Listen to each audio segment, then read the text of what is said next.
Hi everyone! Welcome back to my channel, and for today's video ay mag-uusap tayo tungkol sa real estate investment. So bakit ba maganda mag-invest sa real estate, no? Siyempre, una sa lahat, as matagal nang proven na stable ang real estate market over time. So kapag nag-i-invest ka sa property, meron itong potential for price appreciation.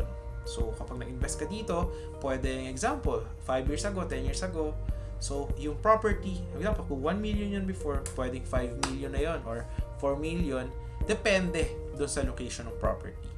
So, pangalawa, pwede mo ring pagkakitaan yung property mo sa pamamagitan ng pagpaparenta. So, sa ganitong paraan, pwede ka magkaroon ng passive income na makakatulong sa financial goals mo. So, example, you invested on a property, ginawa mo siya ng apartment, so, bawa, 3 kwarto yun, syempre, every month may nakukuha kang income.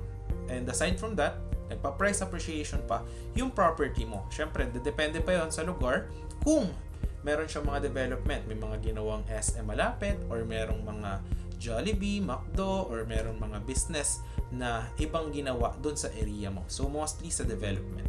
So, syempre, huwag din tayo basta-basta mag-i-invest sa property. Syempre, dapat pag-aralan muna natin yung market and ano ba yung plano natin and ano ba yung gusto natin pasukin na property. So, kapag mga farm, iba yun. Kapag yung mga sa real estate investment, iba din siya. So, yun. Dapat pag-aralan nyo yung location, yung potential ng property bago kayo mag-decide. So, mahalaga rin na dapat i-manage nyo ng maayos yung property para hindi nasasayang yung investment nyo.